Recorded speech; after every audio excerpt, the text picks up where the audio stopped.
Assalamu alaikum everyone. Welcome to Dubai Yatra Handicap. Here we discuss about global defense technology and military purchases around the world. সবাইকে স্বাগত জানাচ্ছি আমাদের পডকাস্টে। দক্ষিণ এশিয়ার আকাশসীমায় এখন এক নতুন সমীকরণ। আজ আমরা ব্যবচ্ছেদ করব এমন একটি ইস্যু যা নিয়ে গত কিছুদিন ধরে দিল্লির সাউথ ব্লকে রীতিমতো ঝড় বয়ে যাচ্ছে। বাংলাদেশ বিমান বাহিনীর বহরে চীনা জে-10CE 4+ জেনারেশন ফাইটার জেট যুক্ত হওয়ার আলোচনা। ভারতের অনেক সামরিক বিশ্লেষক একে কৌশলগত এনসার্কেলমেন্ট বা ভারতকে ঘিরে ফেলার ছক হিসেবে দেখছেন। কিন্তু বাস্তবতা আসলে কি?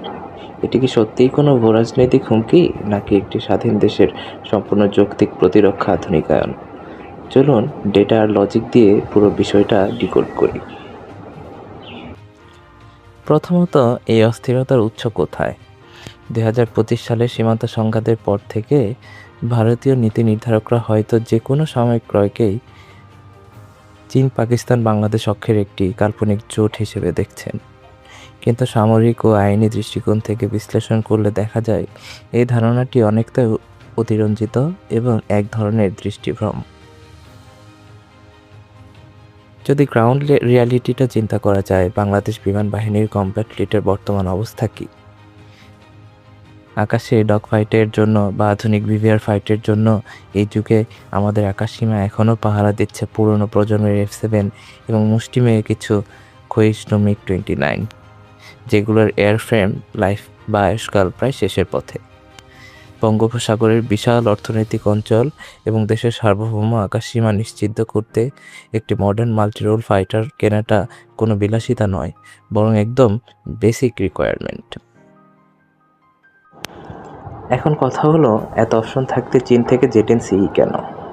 এর পেছনে অবশ্যই কিছু কারণ রয়েছে। প্রথমত, অর্থনৈতিক প্রজ্ঞা। চীনের প্রস্তাবিত 10 বছরের ঋণ সুবিধাসহ এত স্বল্প দামে 4.5 জেনারেশনের মাল্টিরোল ফাইটার অন্য কোনো দেশ হতে পাওয়া সম্ভব কিনা সেটা আপনারাই চিন্তা করুন। দ্বিতীয়ত, টেকনোলজি।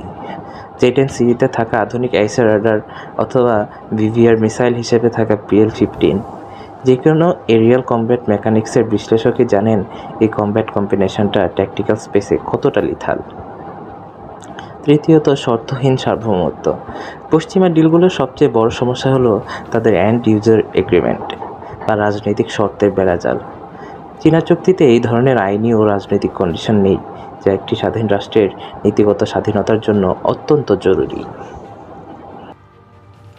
এখানে সবচেয়ে বড় প্রশ্নটি হলো আন্তর্জাতিক রাজনীতির দ্বিমুখী আচরণ নিয়ে। ভারত যখন বিলিয়ন ডলার খরচ করে ফ্রান্স থেকে রাফাল অথবা রাশিয়া থেকে S-400 এয়ার ডিফেন্স সিস্টেম কেনে, তখন সেটি তাদের সার্বভৌম অধিকার। কিন্তু বাংলাদেশ যখন জরাজীর্ণ মেয়াদোত্তীর্ণ বিমানগুলো বদলানোর উদ্যোগ নেয়, তখন সেটি কিভাবে নিরাপত্তা সংকট হয়ে দাঁড়ায়?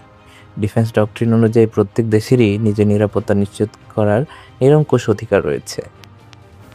পরিশেষে এই প্রকিউরমেন্ট কোনো দেশের বিরুদ্ধে আগ্রাসী ছক নয়, এটি স্রেফ বাংলাদেশ সশস্ত্র বাহিনীর দীর্ঘমেয়াদী ফোর্সেস গোল 2030 এর একটি স্বাভাবিক বাস্তবায়ন। মনে রাখতে হবে, ভূরাজনীতিতে প্রকৃত ও টেকসই বন্ধুত্ব তখনই সম্ভব যখন দুই পক্ষের সক্ষমতা ও মর্যাদার একটি ভারসাম্য থাকে। বাংলাদেশ কারোর জন্য হুমকি নয়, কিন্তু নিজের আকাশ সুরক্ষিত রাখতে আপোষহীন। আপনাদের কি মনে হয়, জে-10CE কি সত্যিই বঙ্গোপসাগরের কৌশলগত ভারসাম্য বদলে দেবে, নাকি এটি নিছকই একটি প্রয়োজনীয় ফ্লিট রিপ্লেসমেন্ট? আপনাদের বিশ্লেষণ কমেন্টে জানান। আজকের মতো এখানেই সাইন অফ করছি। ভালো থাকবেন।